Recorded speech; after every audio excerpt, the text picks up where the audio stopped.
বলতে চাই প্রধানমন্ত্রীকে এই কথা উইথড্র করা দরকার যে প্রধানমন্ত্রী সকল ছাত্র যারা আন্দোলন করতেছে তাদের উদ্দেশ্যেই বলেছে যারা আন্দোলন করতেছে তারাই রাজাকার। কিভাবে সে এই কথাটা বলেছে?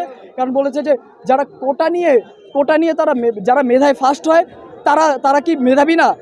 আর যারা আন্দোলন করতেছে তারাই কি শুধু ওই রাজাকারের বাচ্চারাই কি শুধু মেধাবী?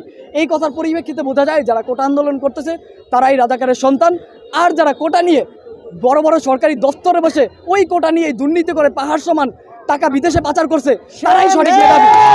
বলতে চাই যে বাইরের টোকাই পোলাপানদের এনে ঢাকা ইউনিভার্সিটির মতো পাচ্ছের ডান্ডির একটা বিশ্ববিদ্যালয়, এই বিশ্ববিদ্যালয়ের ছাত্রদের ন্যাক্কারজনকভাবে পেটানো হয়েছে। আমি বলতে চাই কারণ প্রধানমন্ত্রীর এই বক্তব্যের ফলে আগুনে ঢি ঢেলে দিছে সে।